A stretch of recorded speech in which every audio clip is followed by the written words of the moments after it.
Este podcast se presenta por cortesía de Movistar Empresas, el aliado que está transformando negocios en Argentina, Chile, Colombia, Ecuador, Perú, Uruguay, México y Venezuela, brindando soluciones digitales que se ajustan a cada necesidad y potenciando sus operaciones con servicios en cloud, IoT, seguridad, conectividad, Big Data y Advertising.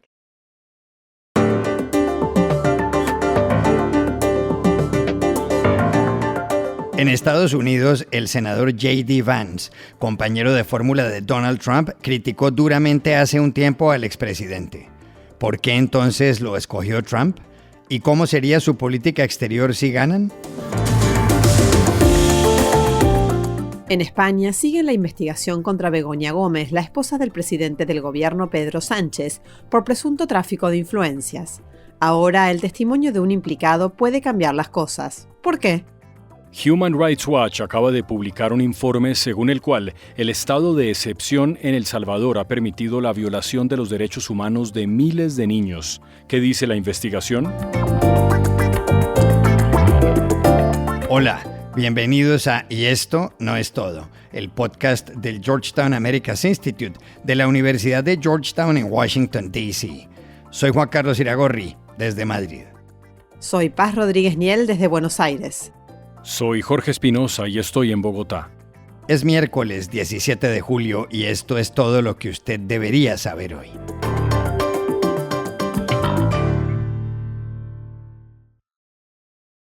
J.D. Vance es el nombre del momento en Estados Unidos. Desde que este senador por Ohio fuera anunciado el lunes por Donald Trump como su candidato a la vicepresidencia, todos los ojos se han centrado en él. Vance es joven. En poco más de 2 semanas, el 2 de agosto, cumple 40 años. Nació en Middletown, una ciudad de Ohio. Sus padres se divorciaron cuando era niño. Por eso vivió sus primeros años con sus abuelos maternos, los Vance, de quienes tomó el apellido. Parte de su historia familiar consta en su libro Hillbilly Elegy, una elegía rural que fue un bestseller. J.D. Vance fue marine en la guerra en Irak, luego se graduó de abogado en la Universidad de Yale. Hace algunos años criticó a Trump, dijo que nunca sería uno de los suyos, que Trump era el Hitler moderno. El lunes, en entrevista con Sean Hannity en la cadena Fox, habló de eso. I don't hide from that. I was certainly skeptical of Donald Trump in 2016, but President Trump was a great president and he changed my mind. I think he changed the minds of a lot of Americans because, again, he delivered that peace and prosperity. If you go back to what I thought in 2016, another thing that was going on, Sean, is I bought into the media's lies and distortions. I bought into this idea that somehow he was going to be so different, a terrible threat to democracy. It was a joke. Joe Biden is the one who's trying to throw his political opposition in jail. Fui escéptico del presidente Trump en 2016, pero fue un gran presidente y me hizo cambiar, dijo, y agregó, el presidente Trump trajo paz y prosperidad. Yo creí en los medios que lo describían como una amenaza a la democracia. Mentira, es Biden el que quiere encarcelar a la oposición. J.D. Vance se opone al aborto incluso en los casos de incesto y violación. Cree que Estados Unidos debe subir los aranceles a los productos chinos. Considera que el cambio climático no es una amenaza y piensa que su país debe ayudar a Israel por encima de todo. ¿Cómo escogió Trump a J.D. Vance como compañero de fórmula para las elecciones del 5 de noviembre, cuando se enfrentará previsiblemente a Joe Biden? Hablamos ayer en Milwaukee, en plena convención republicana, con nuestra compañera, la periodista Dori Toribio. Juan Carlos, Donald Trump se ha tomado su tiempo para hacer esta elección. Durante meses ha estado hablando con aliados, asesores y personas cercanas y finalmente llegó a la decisión de que su número 2 tenía que ser J.D. Vance. Su campaña explica que el senador de Ohio es con quien Trump tiene una mejor conexión personal y política. Además, creen que con Vance puede ganar en los estados clave del cinturón industrial, como Pensilvania, o como este estado, Wisconsin, aquí donde estamos, donde Trump perdió en 2020. Creen que el mensaje de Vance a los votantes de clases trabajadoras puede ser clave para volver a ganar en esos estados en noviembre. Pero la realidad es que J.D. Vance era una decisión bastante arriesgada. No es un republicano tradicional tiene poca experiencia política, apenas lleva unos 17, 18 meses en el Senado, y sobre todo es que tiene un perfil muy similar a Trump, en una versión más joven. De hecho, los demócratas le llaman el clon de Trump. Y la pregunta es si puede atraer nuevos votantes más allá de ese núcleo leal de seguidores de Trump. Históricamente, los candidatos presidenciales aquí en Estados Unidos suelen elegir a un candidato a la vicepresidencia que pueda completar su perfil político, con votos de minorías, por ejemplo, o voto más joven, mujeres, dependiendo de cada campaña, pero con J.D. Vance esto cuesta verlo. Parece que Donald Trump aquí ha valorado más su lealtad incondicional. El senador, que hace años era muy, muy crítico con Donald Trump, y muchos creen que ese es su gran punto débil, porque hay infinidad de vídeos y declaraciones desde 2016 cuestionando duramente a Trump, pero con el paso de los años se fue acercando al expresidente y se convirtió en uno de sus grandes aliados y defensores. Es un fiel escudero del trumpismo. Ha cuestionado los resultados electorales de 2020, por ejemplo, ha defendido asaltantes al Capitolio y dijo el fin de semana pasado que el intento de asesinato a Trump era culpa de la retórica de la campaña de Joe Biden. Así que por esto, familiares de Trump, como su hijo, Don Jr., apoyaron desde el principio a J.D. Vance para que se convirtiera en el número 2 de Trump. Su lealtad ha sido recompensada. El senador Vance, de 39 años, con mucho futuro por delante, considerado uno de los nuevos líderes ideológicos de la llamada nueva derecha y el primer millennial en formar parte de un ticket presidencial, una fórmula presidencial de uno de los grandes partidos políticos aquí en Estados Unidos. También le preguntamos a Dori Toribio, en Milwaukee, cómo sería la política internacional, la política exterior de un gobierno de Donald Trump y de J.D. Vance. Pues la elección de Vance deja claro que si Trump vuelve a la Casa Blanca, su política America First, esa doctrina base de poner a Estados Unidos primero, volverá a ser el eje de su gobierno en política exterior. Aquellos que pensaban que quizás Donald Trump suavizaría su política exterior en caso de volver a ganar las elecciones, esto ahora elimina esa posibilidad. Porque J.D. Vance es una de las voces republicanas más duras con respecto en general al intervencionismo de Washington en el exterior, pero en concreto está en contra de la ayuda exterior y más específicamente en contra de la asistencia a Ucrania. Cree que esa guerra habría que terminarla con Kiev cediendo los territorios ocupados a Rusia. También es muy crítico con la OTAN y sus declaraciones hacen esperar mayores tensiones con Europa si llegará a ser el vicepresidente de Trump. Sí cree que Washington debería enfocarse en China, porque el senador asegura que esa es la gran amenaza actual de Estados Unidos y no Rusia. Un foco en el este de Asia. Y luego, en general, es defensor de muchas de las promesas electorales de Donald Trump, en concreto las que afectan a la migración. Mano dura con la inmigración irregular, deportaciones masivas desde el primer día, endurecimiento de la seguridad en la frontera con México. Y una cosa más sobre ese país, el senador Vance ha dicho que quiere catalogar a los cárteles mexicanos como organizaciones terroristas y respaldar el uso de la fuerza militar de Estados Unidos en México para luchar contra el narcotráfico.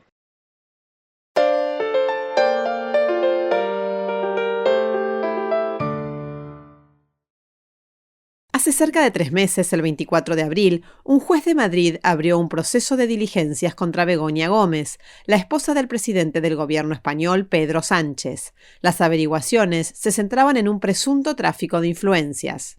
Lo que quería investigar el juez era si Begoña Gómez participó en 2 asuntos. Primero, en el rescate de 600 millones de euros que el gobierno le dio en 2020 a la aerolínea de Air Europa. Segundo, en la adjudicación de una licitación a compañías del empresario Juan Carlos Barrabés. Las investigaciones causaron un gran impacto en el presidente Sánchez, que se quejó de las averiguaciones judiciales y que decidió tomarse 5 días antes de anunciarle a España si iba a seguir al frente del gobierno o no. Al final, el 29 de abril, se pronunció en el Palacio de la Moncloa. He decidido seguir con más fuerza si cabe al frente de la presidencia del gobierno de España. Esta decisión no supone un punto y seguido. es un punto y aparte. Ahora el juez sigue investigando el hecho de que los principales accionistas de Air Europa tuvieron contacto y ayudaron al Instituto de Estudios Africanos, al que estaba vinculada Begoña Gómez en la IE University. Algunos de ellos se reunieron con ella. El juez también averigua qué hay detrás de una carta que escribió Begoña Gómez para recomendar a las compañías relacionadas con el empresario Juan Carlos Barrabés, que competían en una licitación pública. El tema es complejo de entender. Ayer el diario El Confidencial, que le ha seguido la pista al tema, publicó un nuevo artículo según el cual ha habido una vuelta de tuerca en toda esta historia. ¿Por qué? Hablamos con uno de los autores del texto, el periodista José María Olmo. Hasta ahora había sectores de la sociedad, sobre todo los más vinculados al gobierno, que cuestionaban la apertura de una investigación penal contra la mujer del presidente. Es la primera investigación de este tipo que hay en la historia de España contra la mujer de un presidente en ejercicio. Pero desde luego esta semana ha ocurrido algo que justifica por completo la necesidad de esa investigación penal, y es que uno de los testigos más importantes, el empresario que fue recomendado por Begoña Gómez, la mujer de Pedro Sánchez, reconoció ante el juez que estuvo en al menos 6 ocasiones en Moncloa reuniéndose directamente con Begoña Gómez para tratar asuntos privados, negocios particulares de la mujer del presidente, y que en al menos 2 ocasiones también estuvo presente el propio Pedro Sánchez. Evidentemente esto supone un salto en la investigación y demuestra también que el presidente del gobierno, hasta ahora, que se ha negado a dar explicaciones, está ocultando a los españoles datos muy relevantes sobre una investigación que cada vez le afecta más de lleno.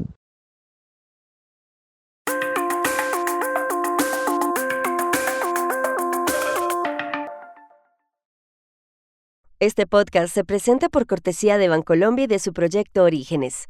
Esta iniciativa resalta la labor de hombres y mujeres que inspiran y que a través de la inclusión y la sostenibilidad han llevado bienestar y progreso a sus comunidades en el campo colombiano.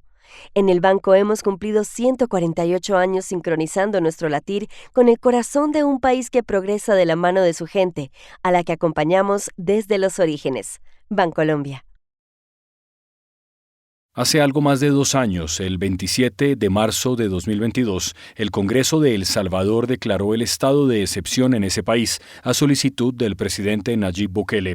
3 días antes, un sábado, pandillas como la Mara Salvatrucha habían asesinado a 62 personas. El régimen de excepción permitió que se restringiera la libertad de reunión, que fueran intervenidas las comunicaciones y la correspondencia, y que las autoridades pudieran llevar a cabo capturas sin orden judicial. Se calcula que unas 80.000 personas han sido detenidas de esa forma. El presidente Bukele, que llegó al poder en 2019 y que fue reelegido el pasado febrero, a pesar de que según expertos la reelección está prohibida constitucionalmente, ha rechazado las críticas al estado de excepción. Esto dijo en enero de 2023. Se dice mucho de que el régimen de excepción ha golpeado a la juventud, pero es todo lo contrario. El régimen de excepción ha apoyado a la juventud. Acabamos de inaugurar un cubo en Mexicanos que se inaugura en nombre de un joven artista, un joven emprendedor, tenía su propia empresa, un joven de los que quisiéramos tener miles de esos. Fue asesinado por las pandillas, antes del régimen de excepción, por supuesto. Su madre me dijo, ojalá hubiera querido que el régimen de excepción hubiera llegado antes, porque mi hijo estuviera vivo. Durante el gobierno de Bukele, El Salvador ha pasado de ser uno de los países más violentos del mundo a convertirse en una de las naciones latinoamericanas más seguras. El índice de aprobación de Bukele supera el 80% en todas las encuestas. El lunes, sin embargo, la ONG estadounidense Human Rights Watch presentó un informe con datos inquietantes acerca de los menores de edad salvadoreños. ¿En qué consiste? Hablamos ayer en San Salvador con Juanita Gobertus, la directora para las Américas de esa organización. Esta semana, desde Human Rights Watch, lanzamos nuestro nuevo informe titulado Su hijo no existe aquí. sobre las graves violaciones a derechos humanos cometidas contra niños y niñas en El Salvador en el marco del régimen de excepción. Luego de más de 90 entrevistas con víctimas, con sus familiares, con expertos, con testigos y la corroboración de esta información con expedientes judiciales, antecedentes penales, escolares, laborales, incluso acceso a una filtración de una base de datos oficial, pudimos corroborar que en el marco de este régimen de excepción se han detenido 3.319 niños y niñas entre marzo de 2022 y diciembre de 2023 y pudimos llegar a la conclusión de que se han cometido violaciones graves al debido proceso, incluyendo detenciones arbitrarias. Esto ha incluido casos en donde se ha extendido de manera indefinida la detención provisional, las capturas han sido sin orden de captura, sin explicación del motivo, sobre la base de evidencia poco fiable como testimonios anónimos, informantes, sin ningún tipo de corroboración, con restricciones muy serias de acceso a la defensa y al contacto familiar. Documentamos también casos de tortura y malos tratos en el marco de las capturas y de las detenciones que van desde asfixias, simulaciones de ejecución, amenazas de muerte, privaciones del sueño, castigos físicos, golpizas, hasta incluso casos en los cuales los guardias penitenciarios no evitaron golpizas y violencia sexual por parte de otros detenidos. Documentamos también, finalmente, casos de acoso policial con posterioridad a la liberación de menores de edad, que incluyeron casos muy fuertes de afectación a salud mental e incluso deserción escolar, afectando su derecho de acceso a la educación. El pueblo salvadoreño no tiene por qué tener que escoger entre seguridad o derechos humanos, debe poder tener seguridad frente a las pandillas y seguridad frente a unas fuerzas de seguridad que están violando sus derechos humanos en El Salvador.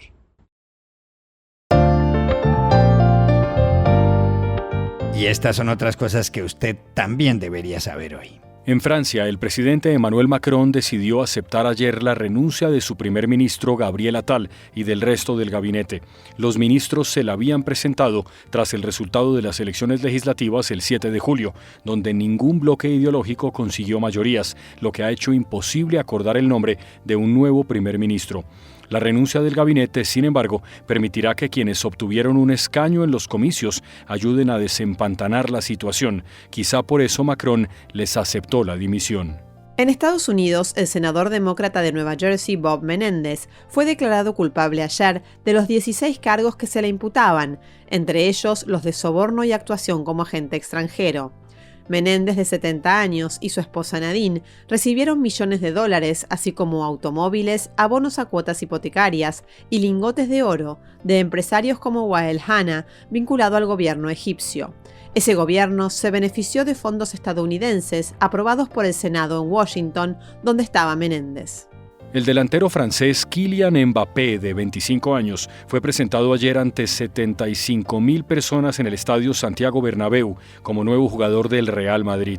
Procedente del Paris Saint-Germain, el club madridista le pagará unos 100 millones de euros por el fichaje durante 5 temporadas y un salario neto anual de 26 millones. Mbappé, que llevará la camiseta número 9, estuvo junto al presidente del Madrid, Florentino Pérez, y le habló en un muy buen español a la afición. Soy muy feliz y orgulloso de ser un jugador del club de mi sueño y del club más grande de la historia del fútbol. 1, 2, 3, ¡a la Madrid! Y aquí termina el episodio de hoy de Y esto no es todo, donde siempre habrá más. En la producción estuvo John F. Burnett. Y pueden suscribirse a este podcast en nuestro sitio web, y esto no es todo.georgetown.edu, seguirnos en nuestras cuentas de X y de Instagram, @y esto no es todo, y buscarnos en nuestro canal de YouTube. Chao, hasta la próxima.